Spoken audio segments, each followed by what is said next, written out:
Gak usah palsu kasus ijazah Pak Jokowi, jangan dijadikan kasus Mas Roy. Kalau ijazah palsu, karena hampir semua orang melakukan ijazah palsu.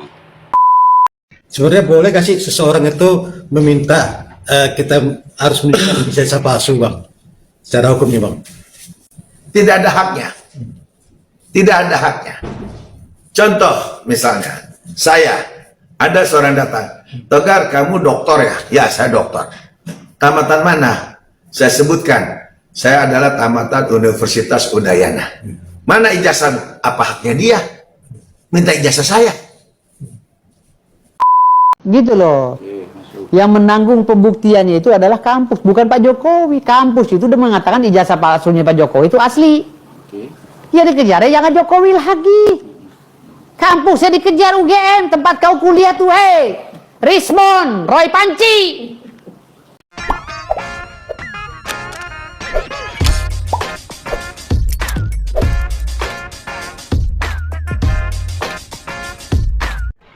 Iya.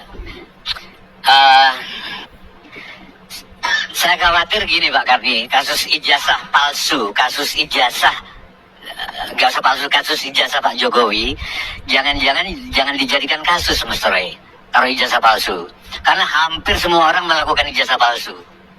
Ijazahnya asli, tapi palsu. Sorry Pak Karni, saya ketemu banyak dokter di Indonesia. Dugaan saya, S1 sama dengan lapangan bola Mas Ferry. Luas, tapi ilmunya ngambang. S2 itu seperti kotak penalti. Lebih sempit tapi menentukan. Nah, dokter itu kayak titik penalti, ilmunya tajam. Dalam ngobrolan sehari-hari saya sama dokter, itu kerasa ini dokter atau enggak.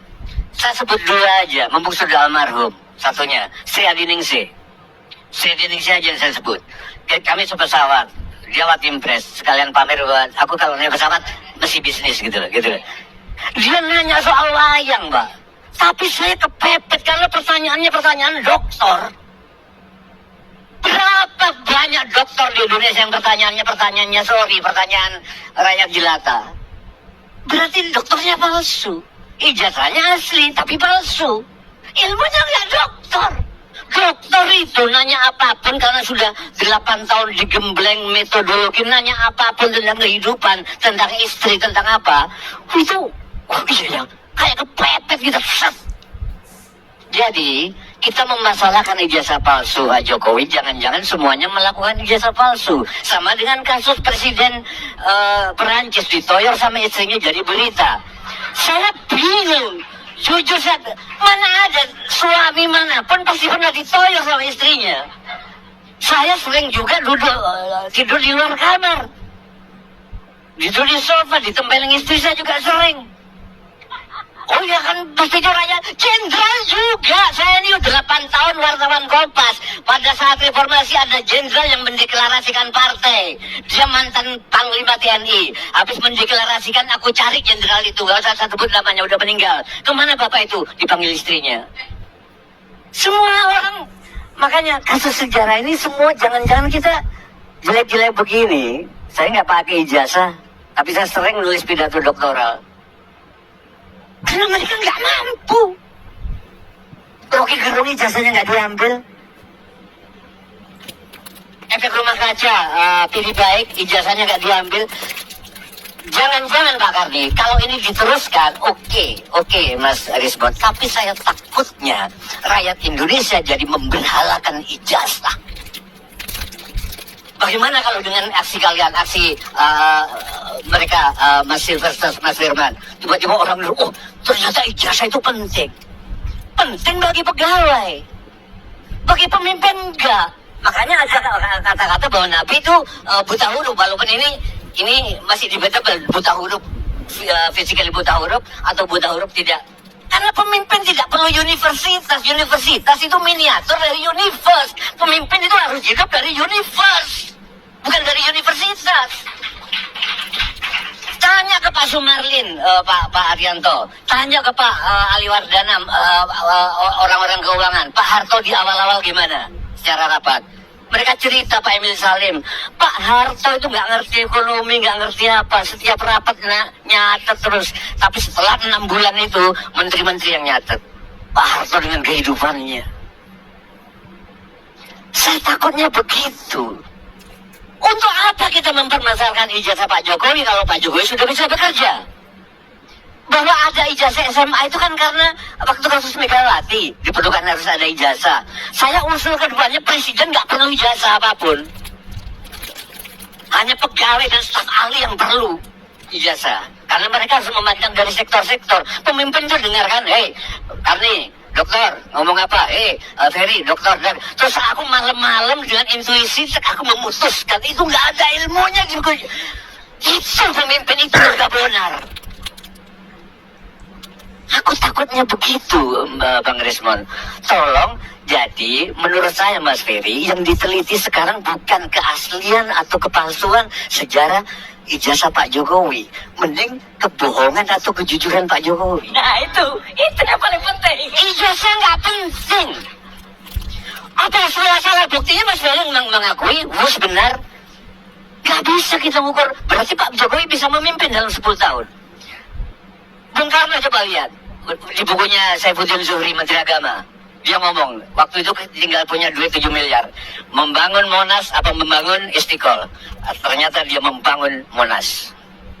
Kenapa? Karena kalau aku membangun Istiqlal, Monas nggak akan ada yang membangun. Kalau aku membangun Monas dulu nanti Istiqlal, buktinya ada. Kebenaran sejarah pemimpin tuh IKN mungkin sekarang jadi sarang hantu apa-apa. Tapi nggak tahu 100 tahun kemudian. Piramid kayak apa waktu itu? Ngebunuh berapa juta orang. Tapi sekarang orang hahaha. Berapa banyak orang yang menangis-nangis diusir dari Senayan. Orang Betawi lari ke Tebet, dari Tebet diusir lagi sampai ke Condet. Sekarang lari pagi di Senayan, sidang-sidang di Senayan. Itu di atas penderitaan orang-orang Betawi. Oke, saya ulangi lagi. Sehingga saya nggak tahu Pak Jokowi berhasil atau tidak, tapi yang jelas dia sudah 10 tahun jadi presiden. Oke, respon. Jangan mengharap aku kayak dulu galak. Aku sekarang udah punya 3 cucu, jadi bijak. Kayak Pak Kasmujo. Jadi sekarang sebetulnya Pak Jokowi itu ijazahnya palsu atau enggak, bagi aku nggak penting. Yang penting dia udah 10 tahun nggak gampang mempertahankan kepemimpinan. Berarti dia bisa. Tinggal sekarang Pak Jokowi bohong apa enggak. Itu maksud saya. Dan untuk Bang Rismon, saya bekas wartawan. 8 tahun saya jadi wartawan. Sayang sekali saya nggak melihat di podcast Mas Ferry. Bagaimana nasib petugas perpustakaan yang ngebocorin?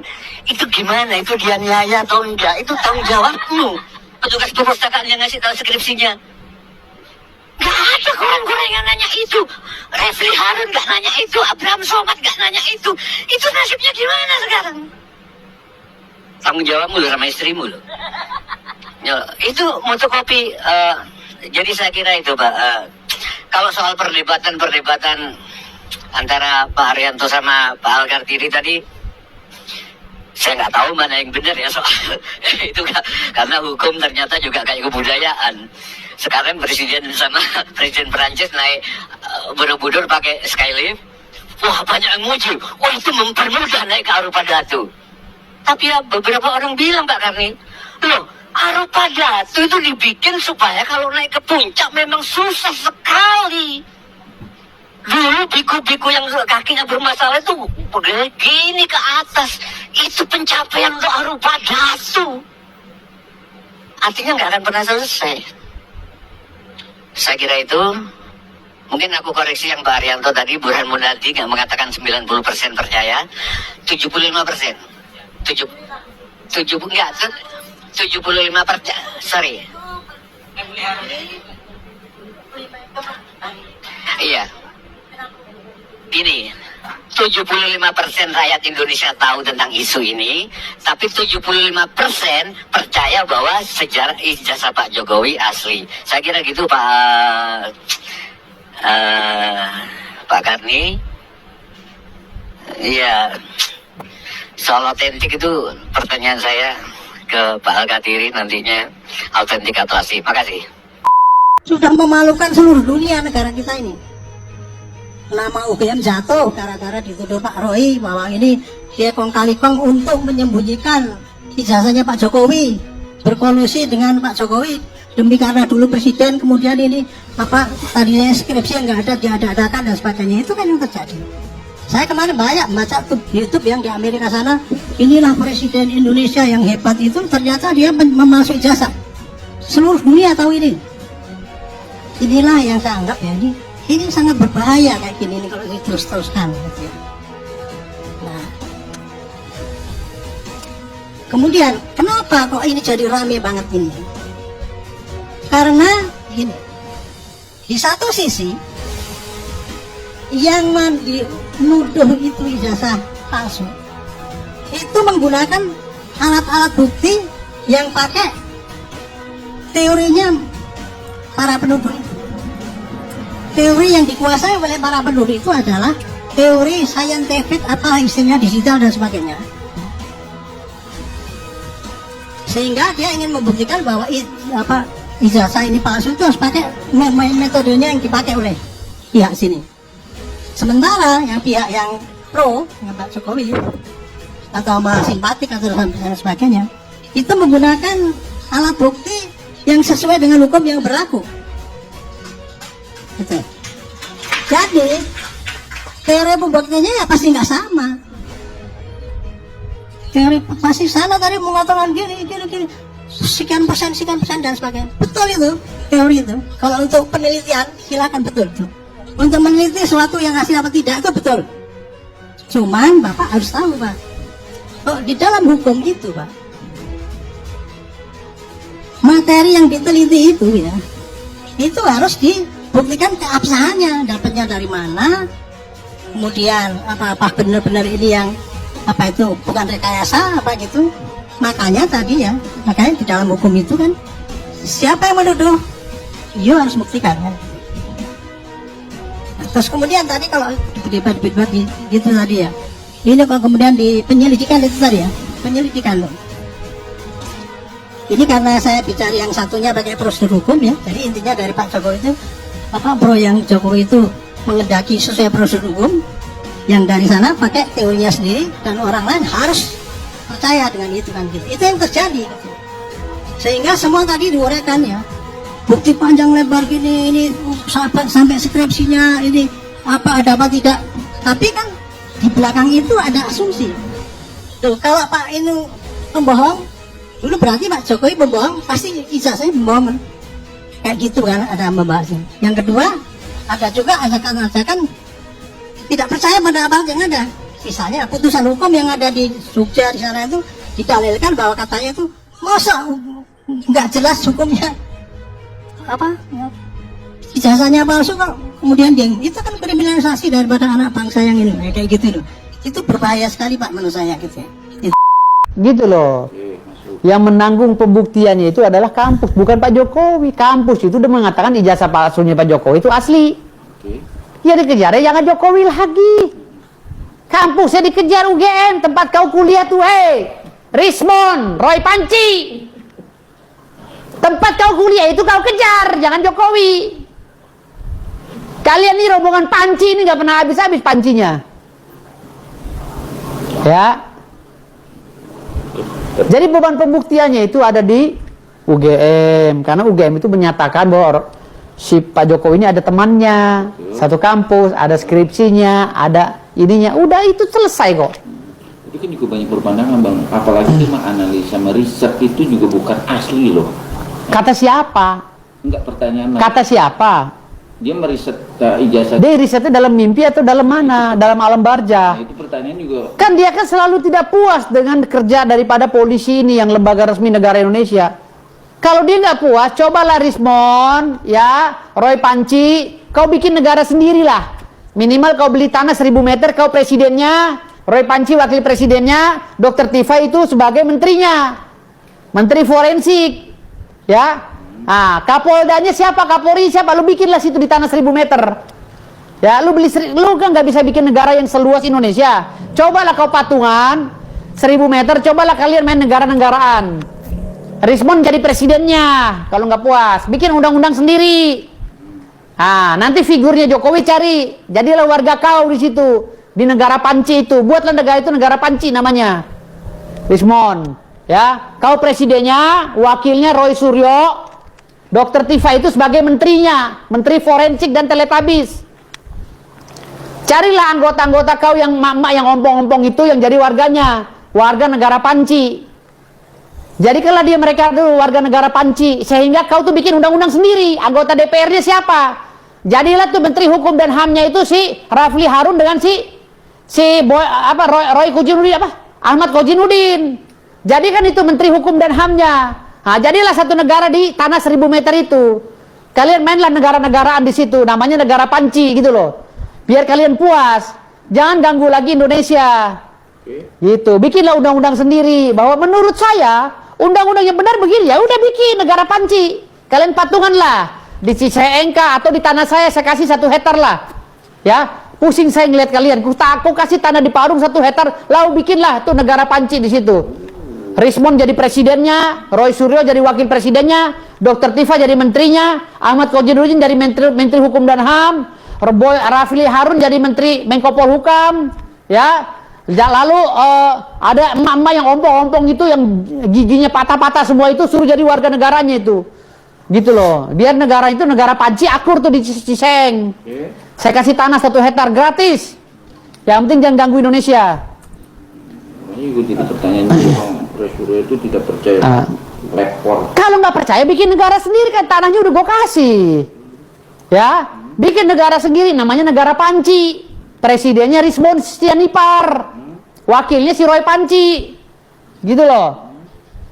Ya sudah, bikin negara sendiri, gitu loh. Tetapi habis main negara-negaraan, siap-siap aja ditangkep, dibilang makar.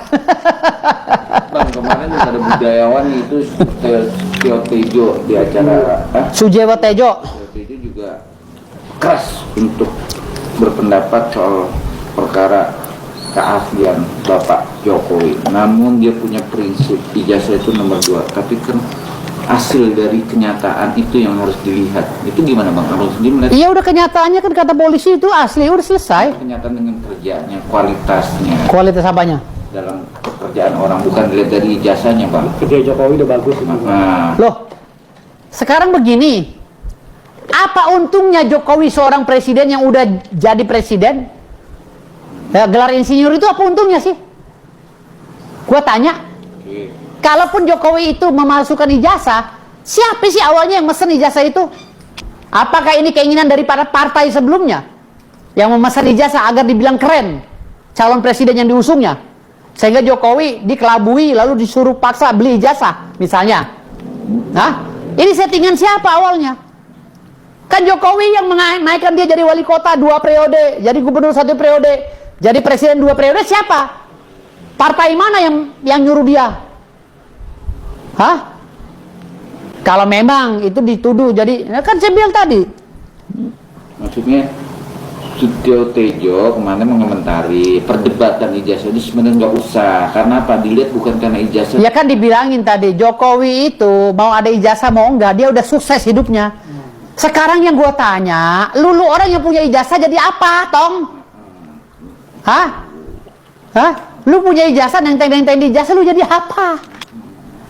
Pertanyaannya sekarang ini, kata Rocky Gerung ya, gue ngambil ngutip dari Rocky Gerung, ijazah itu bukan menandakan lu pinter. Itu tandanya lu pernah sekolah doang, pernah sekolah. Makanya lu punya ijazah asli, lu jadi apa sekarang? Coba ngaca. Lihat ijazah lu, pandangin muka lo di cermin, lu jadi apa? Megang ijazah itu. Hah? Harusnya UGM bangga dong, harusnya Roy Panci itu bangga sama si Rismon Stianipar sama si Dr. Tifa. Kader UGM ada yang jadi presiden loh. Bayangin. Itu alma maternya bangga, woi kuliah di UGM dong. Tuh kandidatnya, tuh lihat tuh. Ya kan?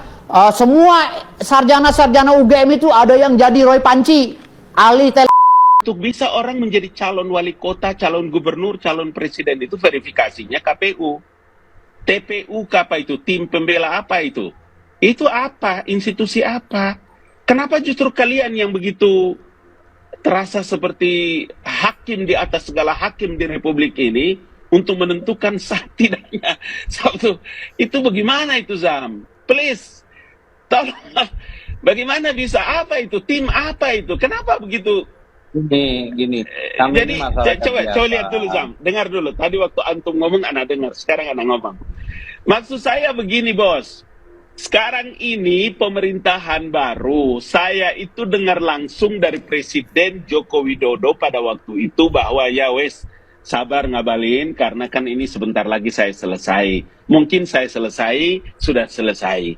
Terus kalau Presiden Jokowinya sudah selesai, masih terus dituntut soal ijazah. Mau ada apa? Oke ya, jadi intinya adalah mengapa ini jadi rame? Karena saling-saling masing-masing menganggap benernya sendiri dan tidak mau disalahkan. Yang sana pakai saya ini penelitian teknis dan sebagainya, nggak bisa dihambat gitu kan gitu. Kalau penelitian itu ya silakan saja. Tapi kalau mengumumkan suatu yang menimbulkan aib orang lain, itu dalam hukum bisa dianggap itu mencemarkan nama orang lain. Cegahlah konflik-konflik ini menjadi masif. Tolong hentikan. Jangan, saya juga pada media juga ya, jangan diberikan kesempatan untuk saling berdebat yang nggak jelas itu akhirnya gitu. Karena kita nanti akan terbelah pasti. Yang kedua, kenapa gitu? Karena kita sekarang lagi ada potensi diadu domba. Semua kita tuh sangat berpotensi. Antara apa tuh pengikutnya Pak Jokowi dengan yang sudah kecewa dulu dengan yang benci dengan Pak Jokowi singkatnya gitu. Itu akan mudah sekali diadu domba oleh asing. Cegahlah provokasi yang bersifat provokatif itu tolong dibatasi itu sehingga ini. Dan yang terakhir, saya mengharap Barreskrim cepat-cepat selesaikan masalahnya. Sebenarnya boleh kasih seseorang itu meminta kita harus menunjukkan ijazah palsu, Bang, secara hukumnya, Bang. Tidak ada haknya. Tidak ada haknya. Contoh misalnya, ada seorang datang, Togar, kamu doktor ya? Ya, saya doktor. Tamatan mana? Saya sebutkan, saya adalah tamatan Universitas Udayana. Mana ijazahmu? Apa haknya dia minta ijazah saya? Gila kan? Apa legalitas dia nanyain ijazah saya? Ada orang juga bilang, Togar, itu mobil kamu? Ya, itu mobil saya. Mana STNK-nya? Mana BPK? Mau ngapain? Lu mau beli mobil gue? Betul gak? Itu narasi itu loh, sederhana. Atau Togar, lu udah kawin ya? Udah. Lu punya istri? Nah, orang kan bertanya, mana surat nikah? Kan orang gila namanya. Betul gak? Betul gak? Mana surat nikah lu? Itu orang gila namanya. Jadi orang-orang yang menanyakan, mana Pak Jokowi ijazahmu? Itu orang gila lah. Otakmu yang palsu berarti. Bukan ijazahnya yang palsu, otakmu yang palsu. Jadi hal-hal kayak gini nih, yang memang tidak elok ya dipertontonkan di depan publik. Apalagi menyangkut seorang Bapak Joko Widodo. Yang seperti tadi saya bilang, untuk yang namanya election, pemilihan, dia sudah jenjangnya terlampaui jauh. Wali kota, gubernur, dan kepala pemerintahan Republik Indonesia. Berarti bisa dibilang di luar nalar gitu, Bang. Harus ada minta-minta gitu pembuktian jasa palsu gitu, Bang. Agak lain. Kayak judul film, Bang. Hah? Kayak judul film. Itu kayak judul film, agak lain tuh orang. Kalau orang Bali bilang, aing-aing.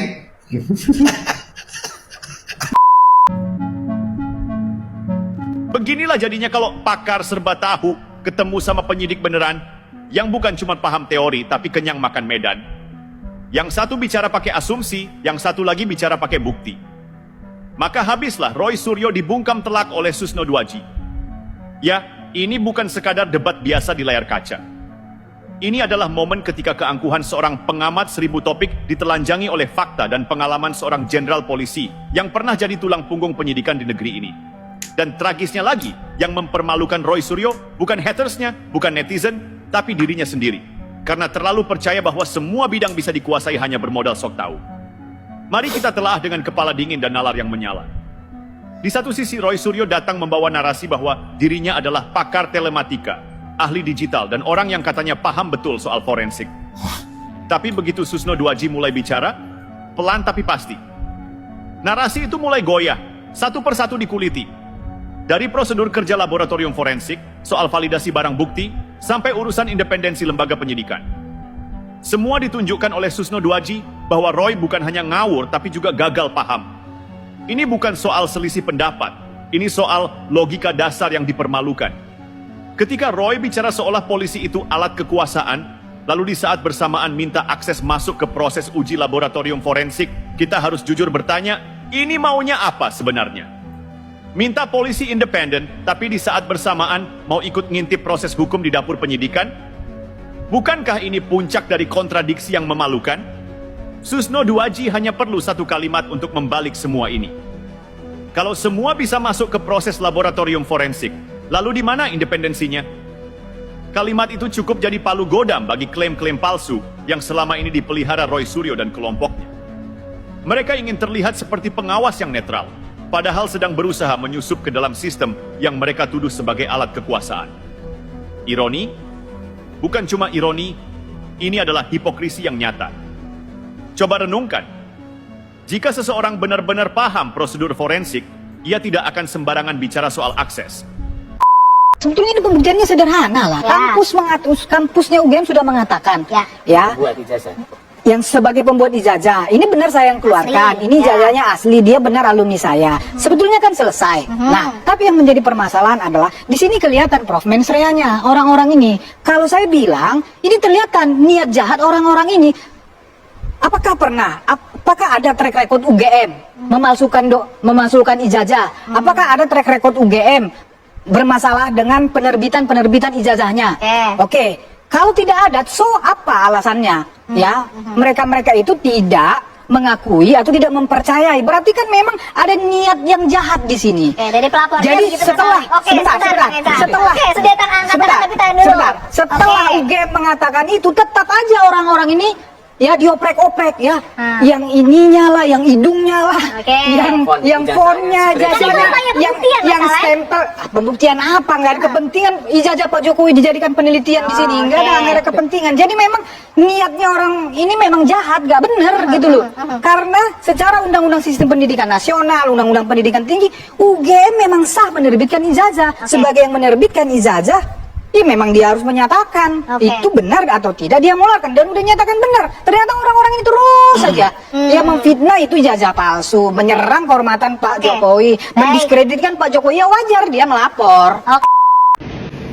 Assalamualaikum warahmatullahi wabarakatuh. Pemirsa di seluruh Indonesia, bertemu kembali dengan saya Irma Suryani di Irma Suryani Bicara. Pemirsa, kali ini saya ingin mengomentari terkait dengan pernyataan ya dari Bareskrim Polri bahwa ijazah Pak Jokowi asli. Nah, apa kata saya? Orang-orang ini, oknum-oknum ini adalah oknum-oknum yang memaksakan kehendak. Ya, mereka adalah oknum yang tidak mentaati hukum. Mereka selalu memaksakan kehendak. Ya, orang-orang memaksakan kehendak ini sama, mohon maaf, dengan orang-orang yang dulu sering kita sebut dengan, mohon maaf, orang saya sudah nggak bisa lagi mengatakannya karena nanti dinilai berlebihan ya. Apa namanya? Adalah orang-orang yang pernah membantai jenderal-jenderal di tahun 1965 gitu ya. Kenapa? Karena saya ingin menyampaikan nggak akan pernah selesai mereka ini terus-terusan melakukan pemaksaan kehendak. Mau berkuasa, mereka memaksakan kehendak, ya kan, dengan terus-terusan mengopinikan, menggiring opini, ya, melakukan apapun, hoax, fitnah dan lain sebagainya kepada pemerintah yang sah. Begitu juga terkait dengan ijazah Pak Jokowi, tidak akan berhenti sampai di sini. Penjarakan itu satu-satunya jalan agar mereka kapok, ya, oknum-oknum yang jahat seperti ini, ya, yang tidak mentaati aturan, yang melecehkan Indonesia sebagai negara berdaulat, meminta, ya, yang memeriksa ijazah Jokowi adalah lab forensik di Singapura agar clear dan lain sebagainya. Mikir nggak sih gitu ya kalau Indonesia ini negara yang berdaulat gitu. Ya kalau pengen seperti itu, Anda pindah aja ke Singapura gitu. Jadi warga negara Singapura. Indonesia adalah negara berdaulat, nggak boleh diutak-atik oleh bangsa lain atau negara lain. Mikir pakai otak gitu ya. Saya terus terang aja merasa geli sekaligus jijik dengan orang-orang seperti ini. Mereka seolah-olah merasa paling benar, paling bersih, paling hebat ya, dan seolah-olah paling Indonesia, paling ingin membersihkan Indonesia, paling ingin berjasa kepada Indonesia. Berjasa lewat apa, bos? Ya. Kemudian ingin Indonesia ini lebih baik seperti apa? Kalau kerjaan Anda hanya selalu ya melontarkan ujaran kebencian, fitnah, hoax dan lain sebagainya. Coba berpikir baik-baik, coba bersihkan hati, ya. Beri kesempatan pemerintah bekerja. Jangan terus-terusan bikin heboh, jangan terus-terusan bikin gaduh. Sudah tahu kondisi ekonomi dunia sedang tidak baik-baik saja. Bukannya ikut ya memberikan diskursus positif kepada publik, ya, membantu pemerintah, membantu masyarakat dengan caranya sendiri misalnya, tapi terus-terusan mengadu domba rakyat dengan rakyat dan rakyat dengan pemerintah. Oknum-oknum seperti ini patut dipenjara dan harus dipenjara. Jangan biarkan panci mana panci ya bicara soal moral. Nah, soal panci aja nggak punya moral, bagaimana mau bicara yang lebih besar lagi? Itu yang ingin saya sampaikan pemirsa. Salam keindonesiaan. Aturan MK yang baru bahwa yang namanya pejabat negara, yaitu kemudian tidak lagi bisa menggunakan pasal 27A, itu menarik. Pak Jokowi itu sekarang adalah Dewan Pengarah di Danantara, pakai uang rakyat juga gajinya, gitu. Dan dia tidak boleh sebenarnya menggunakan pasal itu karena bukan sebagai rakyat biasa lagi. Jadi ini memang benar banget ya, seorang yang masih pejabat negara mempidanakan rakyatnya. Nah itu sebentar, itu saya harus klarifikasi dulu. Di situ bahwa Pak Jokowi dibilang seakan-akan adalah pejabat negara sebagaimana dalam putusan MK itu. Mas? Nah itu salah, itu saya sebutkan salah besar ya. Karena contoh Dewan Pengarah Danantara, ada Ray Dalio di situ. Jadi Ray Dalio pejabat negara Indonesia, Mas? Loh bukan, kalau itu kan dia orang asing. Ya bukan, itu kan itu ada keputusan resminya. Seorang Indonesia, Pak Jokowi itu warga negara Indonesia atau enggak? Pak Jokowi itu warga negara Indonesia atau tidak? Jadi ada caveatnya di situ gitu ya. Jangan dibelokkan. Enggak, Pak dan tentu Jokowi ya sudah bukan warga negara harus Indonesia. saya klarifikasi juga Mbak Audrey bahwa putusan MK-nya kalau dibaca dengan betul, silakan mungkin teman-teman mahasiswa di sini setelah ini baca pertimbangan hukumnya semua di situ. Lembaga sebetulnya kan. Yang tidak boleh itu adalah lembaga. Karena lembaga negara tidak punya kehormatan. Betul sekali. Di sini Pak Jokowi secara pribadi yang merasa bahwa dia dicemarkan nama baiknya, difitnah dan dia melaporkan sebagai pribadi. Jadi itu clear di situ, Mbak.